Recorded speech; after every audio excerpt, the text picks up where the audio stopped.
You sat down to work 2 hours ago. You opened your laptop, pulled up the document, and then, somehow, you ended up watching a 15-minute review of a blender you'll never buy. And the terrifying part? You don't even remember making that decision. You didn't choose to procrastinate. You just slid into it. This is the phenomenon of unintentional blindness mixed with a digital fugue state. You feel like a passenger in your own mind, watching your hands move the mouse toward the recommended sidebar while your goals gather dust. Most people call this laziness. Some call it a character flaw. Others are convinced they have undiagnosed ADHD. But here is the truth. Your brain isn't broken. It's doing exactly what it was designed to do. The problem is that your brain was designed for a world that no longer exists. Today, we aren't building a habit or a hack. We are building an architecture. This is a deliberate neuroscience-backed structure for your environment, your time, and your mind. We are going to engineer a life where deep focus isn't a miracle you pray for. It's the path of least resistance. By the end of this video, you will have a complete 4-layer blueprint. Not theory, not motivation, a system. Let's start with the biological reality that nobody wants to talk about. Your brain is not optimized for focus. It was optimized for survival. For 99% of human history, the biggest threat to your life wasn't a missed deadline. It was a predator in the bushes. Your brain evolved an ancient, hair-trigger alerting mechanism called the reticular activating system. It constantly scans the environment for anything salient, anything new, unexpected, or potentially rewarding. In the wild, noticing a rustle in the grass kept you alive. In the modern office, noticing a like notification keeps you from finishing your work. Neuroscientists call this the novelty bias. It's a survival mechanism that rewards you with a tiny hit of dopamine every time you find something new. But here's where it gets dark. Your smartphone wasn't built to help you. It was built to exploit this survival mechanism. Silicon Valley engineers have studied the schedule of reinforcement more carefully than any psychologist. They know that if they can trigger your novelty bias often enough, they can create a compulsion loop. You aren't weak for checking your phone. You are fighting a billion-dollar industry that has literally weaponized your own biology against you. So the question is not, why can't I focus? The real question is, what would I need to build so that focus becomes easier than distraction? That's architecture. And it has 4 layers. The first and most powerful layer isn't inside your head, it's around it.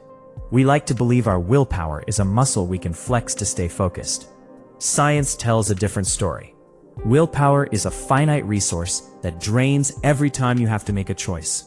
A landmark study from the University of Texas found that even having your smartphone on your desk, screen down and silenced, measurably reduced available cognitive capacity. Why?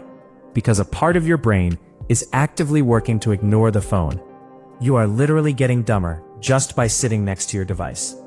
Step 1. Friction by design. The goal is to make distraction hard and focus easy. Out of sight is a start. Out of the room is the standard. If you have to stand up, walk 30 feet, and open a drawer to check a text, you've introduced enough transaction cost that your brain will likely choose to stay in the work state. Step 2. Spatial anchoring. Your brain forms context-dependent memories. If you answer emails, play video games, and watch Netflix in the same bed, your brain has no idea what state to be in. Designate a deep work zone. This could be a specific desk, a specific library table, or even a specific lamp you only turn on when it's time to focus. Eventually, the environment does the work for you. Step 3. Digital minimalism. Use a sight blocker. Don't rely on your character. A pilot doesn't try hard to stay on course. They use an autopilot system and a flight plan. You need to engineer your computer so that the back button doesn't lead to YouTube, but to a dead end. Most people treat their schedule like a to-do list with timestamps. That is not a schedule. That is a recipe for burnout. The second layer of architecture is about biological synchronization. Matthew Walker and others show that we have cognitive peaks, windows where our prefrontal cortex is at its sharpest. For most people, this is 2 to 4 hours after waking up. This is your sacred time. The biggest mistake knowledge workers make They use their peak to check email. They arrive at the office with a full willpower battery and spend it responding to other people's minor requests. By the time they sit down to do the hard work, at 2 p.m., their battery is at 10%. Guard your morning. No meetings, no emails, no quick chats. If it doesn't require deep thought, it doesn't happen in the morning. Schedule your deep work during your biological peak. It's non-negotiable. That's when you write, build, create, analyze, and solve. That is sacred time.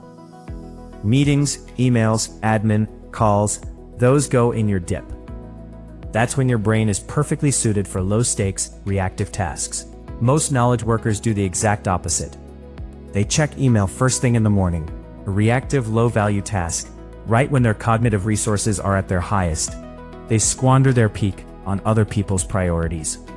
Research on implementation intentions, pioneered by psychologist Peter Gallwitzer, shows that people who decide exactly what they will do and when they will do it are 300% more likely to follow through than when they rely on vague motivation. Don't say, "I'm going to work on my report." Say, "At 9 a.m. at my desk, I will write the first 3 pages of the executive summary." Specificity is the enemy of procrastination. One more piece of temporal architecture: the shutdown ritual. Every day, at a fixed time, you stop. You do a brief review: what got done, what carries forward, what tomorrow looks like, and you say, out loud if needed, "Shutdown complete." This ritual serves a specific psychological function. Without a clear endpoint, your brain keeps your unfinished work in working memory. It's called the Zeigarnik effect, which creates a low-level anxiety that bleeds into your rest and destroys recovery. The shutdown ritual tells your brain, these tasks are captured, they are safe, you can let go, and rest becomes actual rest.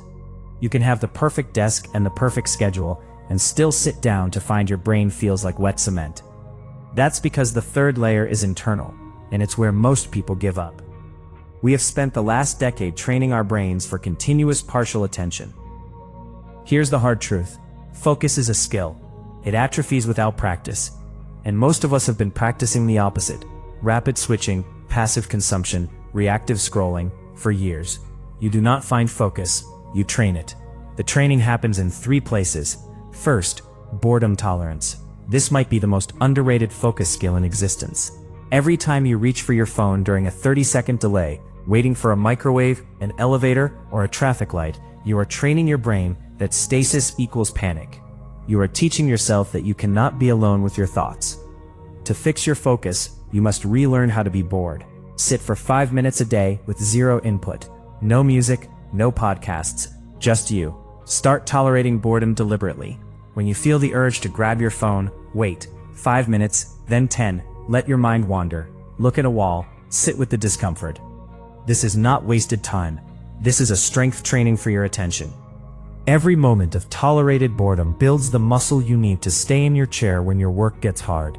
This is the base layer of focus strength. Second, mindfulness, but not the way you think. You don't need to meditate for an hour. You don't need an app. You need one practice: the return. Here's how it works. During a deep work session, your mind will wander, guaranteed. The untrained response is to follow the thought, and suddenly it's 45 minutes later, and you've mentally planned a vacation, relitigated an argument from 2019, and composed an email you'll never send. The trained response is notice, then return. The moment you catch yourself drifting, and catching it is itself the skill, you calmly redirect your attention back to the task. No self-criticism, no frustration, just, I wandered, I'm back. This is the entire practice, and the research behind it is remarkable. A study from Harvard found that a wandering mind is an unhappy mind. But more relevant to us, regular mindfulness practice literally increases the density of gray matter in the prefrontal cortex, the region of the brain most associated with sustained attention and executive control. You are physically reshaping your brain. Third, handle the open loops. And before you start work, spend 2 minutes writing down every nagging thought. Buy milk, email Dave, check the weather. Once it's on paper, your brain stops looping the thought, freeing up RAM for your actual task. David Allen, author of Getting Things Done, identified something critical. Your brain is terrible at storing unfinished tasks. It doesn't file them neatly. It puts them on repeat. He famously said, "Your mind is for having ideas, not holding them."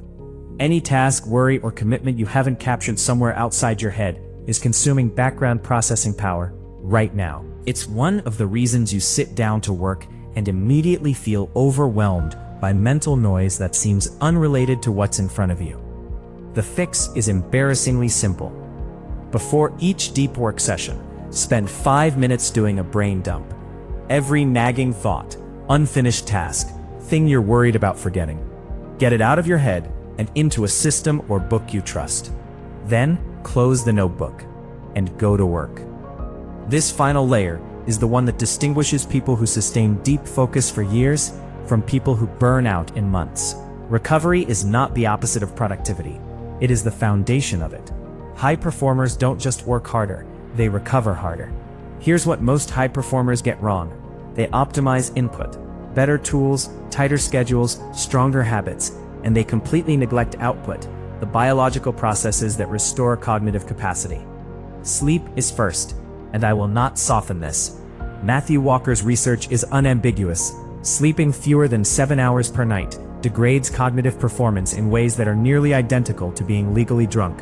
And critically, the sleep-deprived brain cannot accurately assess its own impairment. You think you're functioning, you're not. Deep focus on a sleep deficit is a physical impossibility. You are trying to drive a car with no oil in the engine. The infrastructure isn't there. Sleep is not a lifestyle choice. It is neurological maintenance. Attention restoration theory is second.